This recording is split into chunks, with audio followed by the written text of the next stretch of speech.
Good morning friends, welcome back my channel Reema aspirant life में।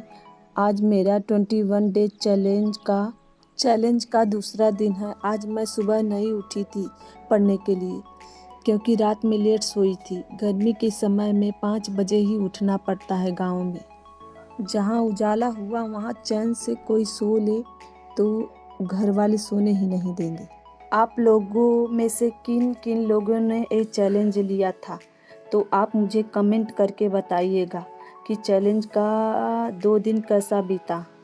मतलब आपने कितनी एफिशिएंस से पढ़ाई करी। मैं अपनी बात करूं तो मैंने तो बहुत ज़्यादा एफिशिएंस से पढ़ाई करी।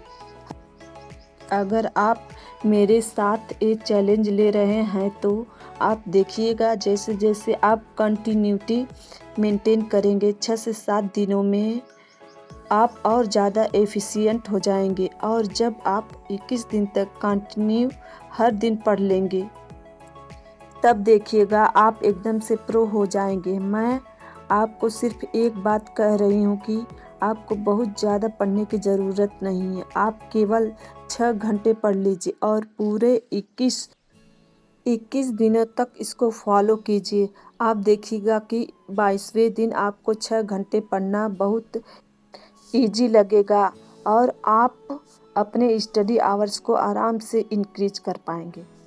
मुझे एक कमेंट आया था जिसमें मेरे एक सब्सक्राइबर ने लिखा था कि दी, मैं तो सुबह उठ जाती हूँ पढ़ने के लिए, पर मैं आधे घंटे ही पढ़ती हूँ फिर सो जाती हूँ और जब भी पढ़ने बैठती हूँ तो मुझे नींद आने लगती है। तो आपका रीज़न यह हो सकता है कि या तो आपको पता नहीं कि आपको क्या पढ़ना है, या फिर आपको ये नहीं पता कि आपको किस जॉब के लिए पढ़ना है। जब हम ऐसे ही रैंडम पढ़ते हैं ना तो हम एफिशिएंट नहीं हो पाते हैं। जैसे अभी मेरे पास एक गोल है कि मुझे टीजीटी पीजीटी में टीचर के लिए पढ़ना है, तो मुझे पता है कि टीजीटी पीजीटी या टीचिंग जॉब के लिए मेरा सब्जेक्ट क्या है, मुझे क्या पढ़ना है और मेरा गोल क्या है और कितने दिन तक पढ़ना है और कैसे कैसे पढ़ूंगी और उस गोल को मैं अचीव कर पाऊंगी। तो पहले तो आप अपना यह क्लियर कर लीजिए कि आप क्या पढ़ना चाहते हैं, आपको आगे क्या करना है। और दूसरी बात, अगर आप फर्स्ट डे पढ़ाई कर रही हैं तो आप यह मत सोचिएगी कि आप पहले दिन से ही 6 या 7 घंटे पढ़ने लग जाएंगे।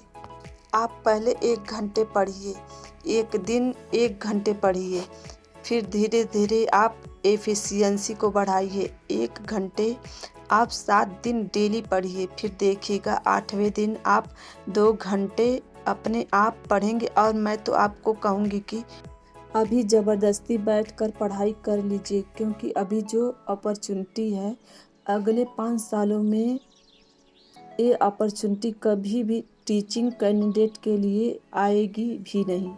आगे भी 1-2 भर्तियां आने की गुंजाइश है, उसके बाद कोई भर्ती आएगी कि नहीं आएगी। इसलिए बुद्धिमान वो होता है जो अवसर को जाने ना दे। अगर आप अवसर को जाने दे रहे हैं तो आप समझ लीजिए कि आप अपनी किस्मत पर ताला मरवा रहे हैं। इसलिए हर अवसर का लाभ उठाना बहुत ज़्यादा ज़रूरी है। हम अपना समय यही सोचने में व्यर्थ गंवा देके कि हम क्या करें, हमारा आगे सिलेक्शन होगा कि नहीं होगा, कि हम कुछ कर पाएंगे कि नहीं, हमें ये पढ़ना है, हमें वो पढ़ना है। एक दिन समय ऐसा आएगा कि समय भी आपको समय नहीं देगा। हमारी किस्मत हमें बार बार मौका नहीं देती। जो हमें मौका मिला है, अवसर मिला है, उसका फ़ायदा हमें उठाना होगा, नहीं तो हम पीछे रह जाएंगे। पहले ये देखो कि आप अपने लाइफ में क्या हासिल करना चाहते हो और आज आपके पास क्या है, कौन सी अपॉर्चुनिटी है, उन्हें देखो और अपने फ्यूचर में जो गोल सेट किया है उसे एक अच्छी योजना बनाकर करने की कोशिश करो। हर इंसान की लाइफ अलग है, सबकी सिचुएशन अलग है, तो ऐसे में आप किसी से कंपेयर मत करो कि वो अपनी लाइफ में कितने आगे चले गए हैं, मैं ही पीछे रह गया। अब मेरा कुछ नहीं हो सकता, लाइफ बर्बाद हो गई, ऐसे नेगेटिव थिंकिंग मत कीजिए। अगर आपने ठान ली है तो आप अपनी लाइफ में हर मुकाम को हासिल कर सकते हैं। बस अपनी थिंकिंग को चेंज करो, अपनी लाइफ पर पूरा फोकस रखो, अपने आप को बेहतर बनाओ, ज़िंदगी में अपने आप को आगे ले जाओ। और रही दूसरी बात, हम दूसरों से ज़्यादा उम्मीद लगा बैठते हैं, अगर पूरी ना हो तो दुखी होते हैं, परेशान होते हैं और निगेटिव फील करने लगते हैं। इसलिए लोगों से ज़्यादा उम्मीद मत रखो। ऐसा मत सोचो कि कोई आपकी लाइफ को बेहतर बनाएगा या कोई आपके लिए कुछ करेगा। अगर उम्मीद रखनी है तो खुद से रखो, किसी और से नहीं। खुद की लाइफ बनाने के लिए एफर्ट डालो, अपने गोल पर फोकस करो। अगर हम अपनी लाइफ के लिए नहीं सोचेंगे तो कोई भी हमारी लाइफ के बारे में नहीं सोचेगा, इसलिए हमें ही कुछ करना होगा। इंसान खुद को मोटिवेट रखने के लिए किसी की मोटिवेशन वीडियो देख लेता है तो किसी को अपना रोल मॉडल बना लेता है। मोटिवेट होने के लिए इंसान भूल जाता है कि मोटिवेट करने वाले लोग तो हमारे अगल बगल ही रहते हैं, जैसे कि हमारे पेरेंट्स। वे चाहे जिस भी परिस्थिति में रहे, लेकिन वे चाहते हैं कि उनके बच्चे हमसे बेहतर लाइफ जिएं। इसलिए वो खुद पढ़े लिखे ना हो, लेकिन चाहते हैं कि उनके बच्चे पढ़ लिख कर एक बेहतर लाइफ जिएं। सक्सेस होने के लिए हमें लाइफ में कई सारे रूल का पालन करना होता है। इसके लिए hard work, effort, consistency, patience, hope, honest और टाइम का सदुपयोग करना चाहिए, जिस पर चलकर हम अपने गोल को अचीव कर पाएंगे। जैसे कोई इंसान कोई काम करता है तो वो चाहता है मोटिवेट हो, कोई मोटिवेट करे मुझे।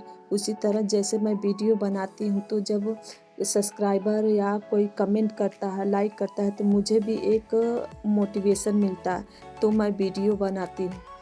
जब ऐसा कुछ नहीं होता तो मुझे डिमोटिवेट मैं हो जाती हूँ।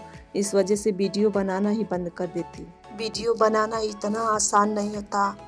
24 घंटे में मुझे बस 3-4 घंटे सोने के लिए मिलता और उससे ज़्यादा आराम कुछ भी नहीं है।